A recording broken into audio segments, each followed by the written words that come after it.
አሁን 2 ሰዓት ተኩል አካባቢ ላይ ሆነን ነው እየተነጋገርን ያለን። በርካታ የማህበረሰብ ክፍል በተለይ ደም እየሰጠ ያለበት ሁኔታ አለ። በተለይ ከተማ አስተዳደሩ ላይ በሰፊው ከአመራሩ ጀምሮ ንቅናቄ በማድረግ ደም ልገሳ ያካሄዱበት ይገኛል። በተለይ ይሄ ደም መስጠት ዋናው ጠቀሜታው ምንድነው? በእናቶች አሉ፣ ህፃናት አሉ፣ በድንገተኛ አደጋ ደም ፈሷቸው የሚሞቱ ወገን መታደግ ነው። ከዚህ በላይ ምንም ነገር ስለሌለ አንድም ሰው በደም እጦት ምክንያት መሞት የለበትም የሚል ሞቶ ይዘን ማህበረሰቡን የጤና ባለሙያውን ግንዛቤ በመስጠት በንቅናቄ መልኩ ደም እየለገሰ ያለንበት ሁኔታ አለ። እንደምታዩት ወረፋው ሰፊ ነው። ማህበረሰቡ በፍላጎት ያለምንም አስገዳጅ ሁኔታ እየሰጠ ያለበት ሁኔታ አለ።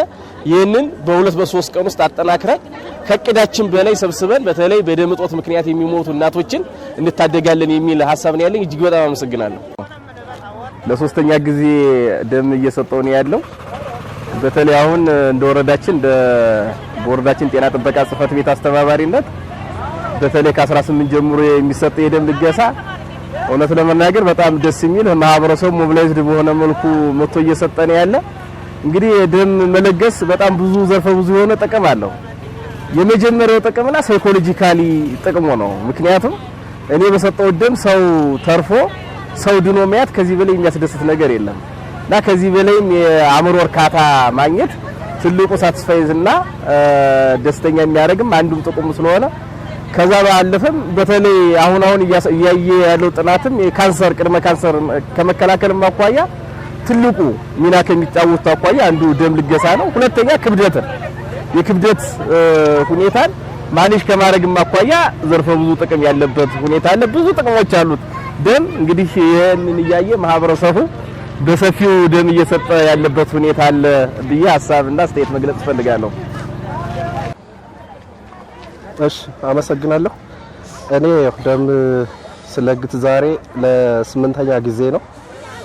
ደም መለገስ በጣም ጠቃሚ ነው። በተለይ እናቶች ሁሉም ሰው በደም እጥረት ምክንያት መሞት የለበትም። ስፔሻሊ የሚወልዱ እናቶች በደም እጥረት ምክንያት በጣም ብዙ ችግር እየገጠማቸው ነው ያለ። ሆስፒታሎች አካባቢ ስንሄድ፣ ጤና ጣቢያዎች አካባቢ ስንሄድ ብዙ እናቶች ችግር ውስጥ ገብተው የምናገኛቸው በደም እጥረት ምክንያት ነው።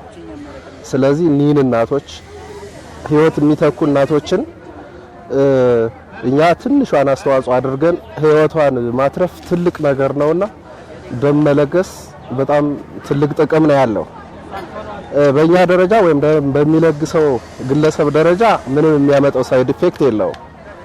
እኛ ግን በሰጠናት ትንሽ ዩኒት ደም ወንዶችን፣ ሴቶችን ስፔሻሊ የሚወልዱ እናቶችን መታደግ እንችላለንና ማንኛውም ማህበረሰብ ደም እየለገሰ ወላጅ እናቱን ማዳን አለበት የሚል አስተያየት መስጠት ፈልጌ ነው። አመሰግናለሁ። ደም ልገሳ ለ3ኛ ጊዜ መለገሴ ነው። እንግዲህ ወጣቱ በዚህ በኩል የተሻለ አስተዋጽኦ ኑሮት ደሜን ለወገኔ በሚል መርህ አንደኛ የሚባክን ደም ስለሆነ በተሎ የሚተካ ደም ስለሆነ ደሙን በመለገስ እናቶችን፣ ህፃናትን እንዲሁም ደግሞ የተለያየ አደጋ ለሚደርስባቸው የህብረተሰብ ክፍሎች ደማችን የሚለግስ የሚያድን ከሆነ መስጠታችን ችግር ስለሌለው ሁላችንም ደም በመለገስ የበኩላችን አስተዋጽኦ ብንወጣ መልካም ነው ላለው። በተለይ እንደውም አሁን ሆስፒታል ላይ ሄዶ ማየት በራሱ ያስተምራል። ህፃናት ደም አስፈልጓቸው በእኛ ደም ምክንያት እኛ ህፃናት ህይወታቸውን ስንታደግ እኛ ህፃናት ደግሞ የታደግናቸው ህፃናት ዛሬ አድገው ነገ ሀገራቸውን መጥቀም የሚችሉበት ሁኔታ መድረስ ሲችሉ ከዚህ በላይ የሚያስደስት ነገር የለምና ሁላችንም ደም በመለገስ የወገናችንን ህይወት መታደግና መመለስ ይጠበቅብናል እላለሁ። ካለተሞቲ እሰጣለሁ ብዬ አስባለሁ። እንደው ለሌሎችስ ነው የጤና ባለሙያነት አንዳንዴ ምንድነው ሰው ደም ከኔ ከተወሰደ በቃ ሞታለሁ፣ ሌላ ችግር ይፈጠርብኛል፣ እታመማለሁ ብሎ ያስባል። ግን በዚህ በወጣው ልክ ያው የመተካት እንትን ስለሚኖረው የግድ ሁሉም ሰው መስጠት አለበት የሚል ሐሳብ ነው ያለኝ። ከጤና ጋር የሚያገናኘው ነገር የለም። ያው አንድ የደም ጠብታ ለብዙ ህይወት የማዳን እንትን ስለምትለው በዚህ ልክ ነው እንትን ያው እኔ ያው እንግዲህ 5ኛ ጊዜ መስጠቴ ነው የሚል ሐሳብ ለመስጠት ነው። አመሰግናለሁ። አሁን ለአምስተኛ ጊዜ መስጠቴ ነው። አሁንም ነገም ከነገ ወዲያ በቃ አመሰግናለሁ። ያው ደም መለገስ በተለይ በአሁኑ ሰዓት በሀገራችን አልፎ አልፎ ለሚከሰቱ ወቅታዊ ችግሮችና በተፈጥሮ የሚከሰቱ ክስተቶች በተለይ በደም እጦት ምክንያት ለሚሞቱ እናቶችና ህፃናት እንደዚሁም አረጋውያን እንደዚሁም ደግሞ በተለያየ በጦርነት ምክንያት ደም ለሚፈሳቸው ወገኖች ለመተካት ተኪ የማይገኝለት አስተዋጽኦ ስለሆነ እኔ ከመጠን በላይ ደስ ይለኛል። ምክንያቱም እኔ አሁን ያው ኩልፍሪ አካባቢ ደርሻለሁ፣ ግን በዚህ እድሜ ደም መለገስ ግዴታ አለብኝ ብዬ ነው እኔ የምገምተው። ምክንያቱም በርካታ ወገኖቻችን በደም እጦት ምክንያት የሚሰቃዩና ከተለያየ አካባቢ ሪፈር የሚደረግላቸው አሉ እና እነዛ በደም እጦት ምክንያት እንዳይሞቱ እገዛ ለማድረግ ነው ዛሬ አሁን እዚህ የመጣሁኝና ያለምንም ቀስቃሽ በራሴ ፍላጎት በራሴ ተነሳሽነት ነው እዚህ አሁን መጥቼ ደም እየለገስኩ ያለሁኝ።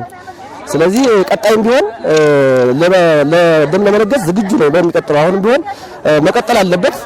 ወጣቱ፣ ሴቶች፣ አጠቃላይ ሲቪል ሰርቫንቱ፣ አመራሩ በዚህ መሳተፍ እንዳለበት ምክረ ሀሳቤን እለግሳለሁ። ስለዚህ አመሰግናለሁ።